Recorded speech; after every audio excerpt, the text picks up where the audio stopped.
I want to make sure I take a moment to thank the people that helped make this video possible. I consider you producers of this channel and of this show. Without your support, these videos would not be possible.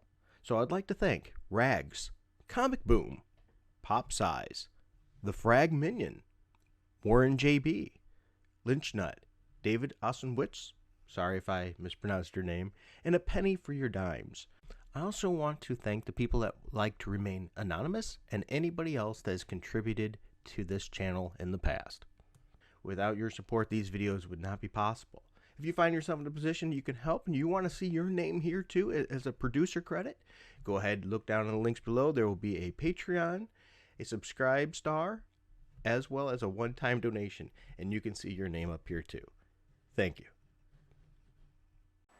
Hello, Frugal Force. This is Captain Frugal reporting for duty, and today I want to bring you another video, a bit of an oddity, if you will. Well, maybe not too odd, because it's Garfield. He's very mainstreamed here. But it's just another book that I have in a pile of my book collection that I have, and this is Garfield 30 Years of Laughs and Lasagna, A Life and Times of a Fat and Furry Legend. This was a $35 book when it first came out, though of course I'm sure I didn't pay for that for it. And if you're not sure what I'm talking about there, look right here. There you go, $35. I think this was actually a gift. And this is a really cool book. I mean, sometimes you can pick up those books too of Garfield. They're just a bunch of the stories and clips from the newspaper strips and things. But this one's a little different. There's something special about that. It covers 30 years of his life. And it was by Jim Davis, of course, Ballantine Books, and right off the bat, Shut Up and Feed Me. I mean, how great can you be there? It gives you a little bit more information about the editors, designers, and all that stuff in the book, too. But that's not the really cool part. The cool part about this book is right here, is the contents of the book and what it actually does. And what it does is it gives a foreword, which starts on page 8, but then it breaks down Garfield by decade.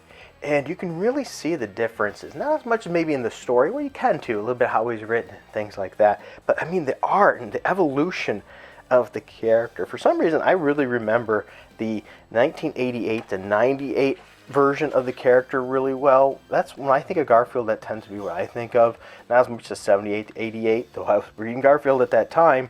Or if you notice there at how different he looks here. I mean, look at that. You wouldn't think it, but subtle differences.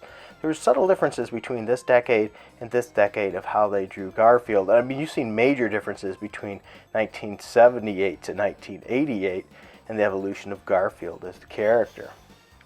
And that gives even more about Jim Davis and his favorites. So he goes back not only through these decades, but it goes into his favorite comic strips in this that he's done of Garfield. So, I mean, look, I'm going to open up to, pass forward here, and just look at this. I want to share this panel here, this strip here, if you will. Look at how John was drawn. John was a lot different looking. I mean, Garfield massively different too. But there it is, John Arbuckle and Garfield. Hi there, I'm John Arbuckle. I'm the cartoonist, and this is my cat, Garfield. Hi there, I'm Garfield, a cat, and this is my cartoonist, John. Our only thought is to entertain you, and his is feed me, which how Garfield is that? Oh man, it's just amazing stuff. You get to see how he was introduced, and right off the bat, he was a lazy character and done that. And this is going to have pages that are in black and white and pages in color, because, well, that's the way the comic strips were, right? You'd have the comic strips in black and white during the days of the week, and on the weekend, on like a Sunday, you would get colored strips. So you're going to get a mixture of that as well in here, as well as some other additional insights into Garfield. I mean, just amazing. Look at that, like here. Gee, some sketch work. How cool is that? And so, I mean, you can really see the evolution of Garfield here. So once again, this is an earlier date. Now this is the first decade. Let's skip in there, and they're color coded by you can see that the color coding and given the information of the dates at the bottom right hand corner of the book. So if I'm going to skip that first, go through more of the first decade, some more information there.